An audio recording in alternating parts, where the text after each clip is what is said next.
즐겁게 감상하시고 구독과 좋아요도 많이 눌러주세요. 그럼 사연 시작해 볼까요? 시아버지는 청소를 하고 있는 저를 사랑스러운 눈빛으로 쳐다보셨어요. 청소를 마치면 방으로 가서 좋은 시간을 보내자고 하시네요. 저는 말없이 고개를 끄덕였어요. 시아버지가 그런 요구를 하실 때마다 왜 이렇게 얼굴이 빨개지는 건지 모르겠어요. 시아버지하고 연애할 생각만 하면 저도 모르게 심장이 빨리 뛰고 진정이 잘 안 되네요. 저는 시아버지를 정말 많이 좋아하고 사랑하고 있어요. 저를 정말 행복하게 해주시고 기분 좋게 해주시니까 그럴 수밖에 없어요. 저는 30대 후반의 가정주부예요. 남편하고는 30대 초반에 만나서 연애를 하고 결혼을 하게 되었어요. 남편은 저보다 3살 어린 연하남이에요. 아는 분의 소개로 남편을 만나게 되었는데 처음 남편을 본 날은 사실 마음에 들지 않았어요. 키도 여자인 저랑 비슷할 정도로 작았고요. 체격도 왜소하고 솔직히 외모도 제 스타일은 아니었거든요.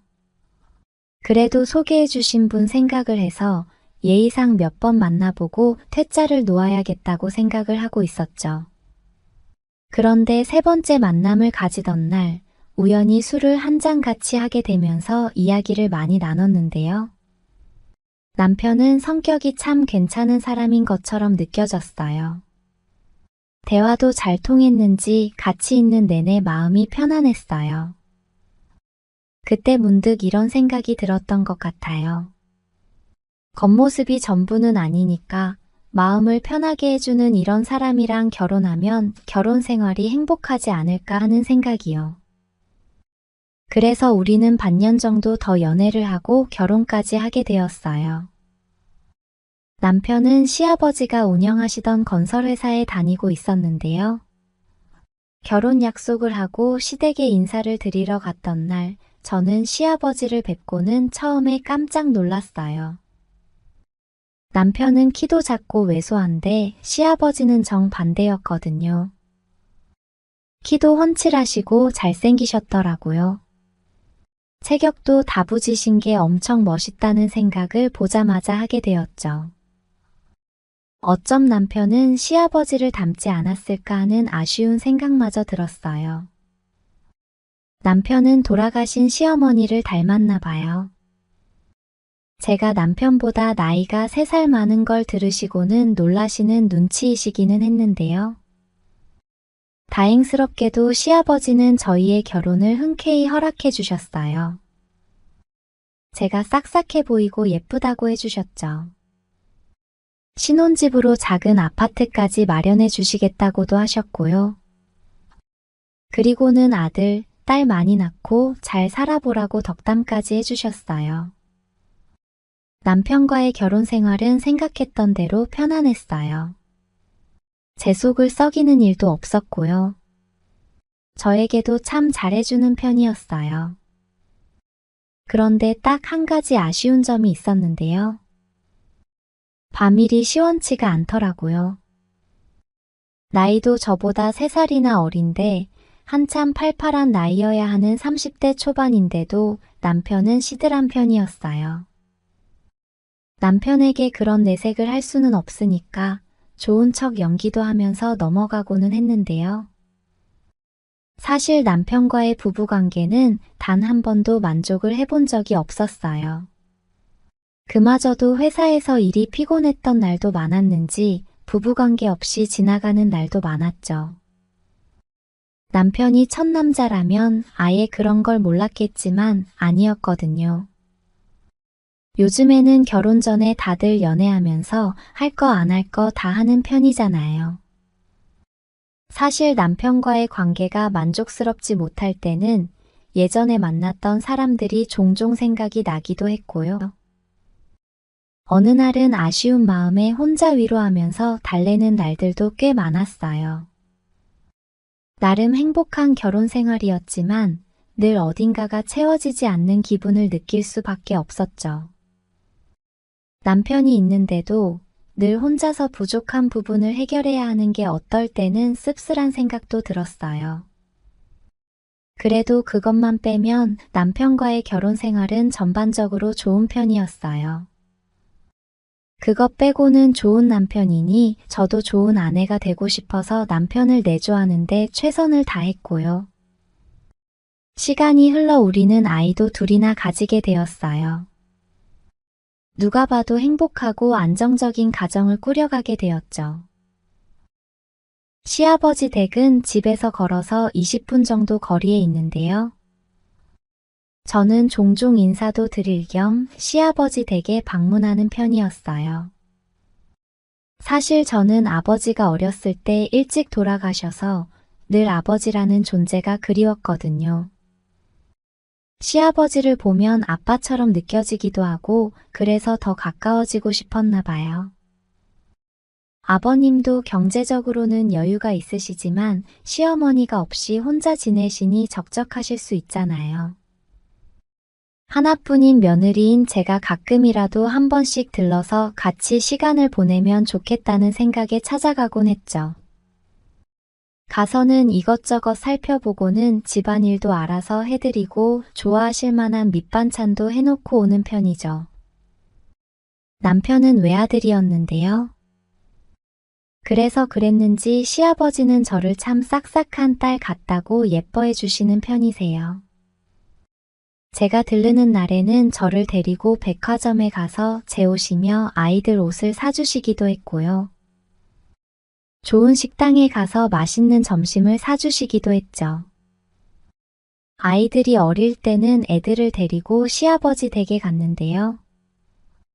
얼마 전부터는 작은 아이도 유치원에 다니게 되면서 저는 시아버지 댁에 혼자 들르게 되었어요. 그래도 크게 달라질 건 없었어요. 오히려 시아버지랑 둘이 있게 되면서 더 가까워질 기회가 되었으니 좋은 셈이었죠. 시아버지는 저에게 늘 잘해주셨고요. 저는 시아버지랑 둘이서 같이 마트에도 다녀오고 백화점에도 가고 맛있는 걸 먹으러 가기도 했죠. 백화점에 둘이 갈 때면 얼마나 다정해 보였던지 어떤 매장 직원은 우리를 부부로 오해하기도 했죠. 저는 그럴 때면 시아버지 기분 좋으라고 팔짱을 끼면서 저희 시아버님이신데 참 멋지죠 라면서 애교를 부리기도 했어요. 시아버지는 제가 그렇게 달려들면서 스킨십을 하면 조금은 당황해 하시기도 했지만 저의 애교가 싫지는 않으신 듯 했어요. 그렇게 단둘이 다니니 시아버지하고 조금 더 가까워진 기분이었다고 할까요? 데이트하는 기분도 들었고요. 솔직히 남편하고 다닐 때보다 기분이 더 좋았다고 하는 게 맞을 것 같아요. 그런데 제가 너무 시아버지에게 달라붙어서 애교를 부린 게 과했던 걸까요? 언제부턴가 아버님이 살짝은 저를 대하는 게 어색하다는 느낌이 들기 시작했어요. 외출에서는 같이 돌아다닐 때 팔짱을 낀다거나 하면 약간은 불편해 하셨고요. 제가 살갑게 농담이라도 하면 잘 받아주시지 않는 기분이 들 때도 있었어요.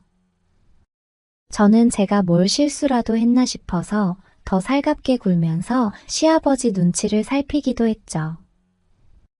그런데 지금 와서 생각해보면 시아버지의 태도가 바뀌었던 건 제가 여자로 보이기 시작했기 때문이었나 봐요. 시어머니를 먼저 보내고 혼자 지내오신 세월이 길었는데 제가 자꾸 달라붙어서 스킨십도 하고 하다 보니 그런 연애 감정이 생기셨던 거죠. 저는 그런 줄도 모르고 자꾸 시아버지에게 더 달라붙고 애교를 부리고 했으니 제가 불난 집에 부채질을 하고 있던 셈이었죠. 그러던 어느 날이었어요. 그날도 아버님 댁에서 간단히 집안일을 해놓던 중이었는데요. 같이 외출이라도 하시겠냐고 여쭤봤더니 그날은 그냥 집에서 쉬고 싶다고 하시더라고요. 저는 아버님이랑 시장에 가서 장도 보고 같이 공원에 산책이라도 다녀왔으면 했는데 조금은 김이 새더라고요. 아버님 팔짱을 끼고 이런저런 이야기를 하면서 걸으면 참 좋았거든요. 아무튼 아쉬운 마음을 뒤로하고 집안일을 하기 시작했어요. 일주일 만에 아버님 댁에 간 거라서 집안 정리도 조금 하고요. 냉장고를 열어보니 밑반찬이 별로 없어 보여서 얼른 가까운 마트에 다녀와서 며칠 먹을 반찬도 준비해 두었죠. 그렇게 얼마간 주방에서 왔다 갔다 하면서 일을 했던 것 같아요. 일을 대강 마무리 지어 놓고 아버님은 뭐하고 계신가 싶어서 가봤죠. 거실에 가보니 시아버님이 안락 의자에 앉아서 잠이 들어 계시더라고요. 너무 곤히 잠들어 계신 듯해서 깨우기가 조금 그렇더라고요. 저는 가만히 시아버지를 바라봤어요. 아버님은 잠든 모습도 참 멋있다는 생각이 들었어요. 당당한 풍채에 아직도 우람한 근육질 몸매까지 시아버지는 그냥 남자로 봐도 멋진 분이었죠. 어쩜 잠든 모습도 이렇게 멋있을 수 있을까 하는 생각에 잠시 아버님을 바라보고 서 있었어요. 그때 제가 쳐다보는 인기척을 느끼셨는지 시아버지가 잠에서 깨셨죠. 순간 서로 눈이 마주쳤는데 약간 민망한 기분이 들더라고요. 아버님도 제가 빤히 바라보고 있던 걸 어느 정도 직감하신 것 같았고요. 잠시 어색한 분위기가 이어졌어요. 그때 아버님 표정이 무언가를 결심한 듯 보이더라고요. 갑자기 의자에서 벌떡 일어나신 아버님은 제 손을 잡고는 저를 안방으로 이끌고 가셨죠. 아버님이 무슨 생각을 하시는지 단번에 알아챌 수가 있었어요. 저는 당황스러워서 머리로는 거부하려고 했는데요. 마음은 그게 아니었나 봐요. 솔직히 말하자면 거부하는 신용만 했던 것 같아요. 저는 그렇게 시아버님을 받아들였고요. 그렇게 우리는 넘지 말아야 할 선을 넘어버리고 말았죠. 그런데 시아버님은 남편하고는 비교도 안 될 만큼 엄청난 분이었어요. 많은 남자를 만나본 건 아니었지만 그날의 그 느낌은 살면서 처음 경험해 본 것이었죠. 진심으로 아버님하고 사랑을 나눈 게 너무나도 좋았어요. 정말로요. 그 후로 저하고 아버님은 비밀을 간직한 사이가 되었어요. 그 일이 있은 후에 한 번은 일이 이렇게 되어버려서 미안하다고도 하셨는데요. 저는 평소에 아버님을 많이 흠모해왔다고 아버님이 저를 많이 행복하게 해주시니까 괜찮다고 말씀을 드렸죠. 차라리 이렇게 되어버린 거, 이 비밀을 간직하면서 아버님과 이렇게 지내고 싶다고 했죠. 아버님 같은 분은 제 인생에서 처음이라고 사실 아버님하고 사랑을 나누는 게 정말로 좋다고도 했고요. 아버님은 제 이야기를 들으시고는 그렇게 하자고 하셨어요. 어느 순간부터 제가 여자로 보여서 대하기가 조금 어색했는데 이렇게 솔직하게 말을 해줘서 고맙다고도 하셨고요. 저는 그 이후로 아버님을 즐겁게 해드리기 위해서 최선을 다하고 있어요. 그럼 그만큼 아버님도 저를 너무 예뻐해 주시고 만족시켜 주시죠. 그렇게 서로의 솔직한 마음을 확인한 후로는 우리는 더 다정해지고 가까워졌어요. 아버님은 다정하게 언제 집에 올 수 있냐고 문자를 보내거나 전화를 주시곤 하시는데요. 그런 연락을 받으면 저는 심장이 마구 두근거리고 기대가 되기 시작해요. 예전에는 보통 일주일이나 보름에 한 번 정도 아버님 댁에 방문하고는 했는데요. 그 일이 있은 후로는 자꾸 시아버지께 가고 싶어져서 요즘에는 자주 방문하는 편이에요. 시아버지도 제가 앞에 있으면 다른 생각은 아무것도 나지 않는다고 하시네요. 저를 얼마나 예뻐해 주시는지 몰라요. 얼마 전에는 제 선물이라고 야시시하게 예쁜 속옷 세트랑 스타킹 같은 걸 사두신 거 있죠? 아버님이랑 연애할 때 입기로 했어요. 사실 요즘 어렸을 때 연애하던 설레는 기분이 많이 들어요. 누군가와 연애를 하고 사랑을 하면서도 이렇게 가슴이 설레고 행복했던 적은 없었던 것 같아요. 물론 가끔씩 이러면 안 된다는 생각이 들기도 하는데요. 그래도 제 마음이 자꾸 아버님에게 향해 있네요. 아마 많은 사람들이 저를 손가락질하고 욕할 거라는 걸 알지만 그래도 이 행복한 비밀은 계속 간직하고 싶어요.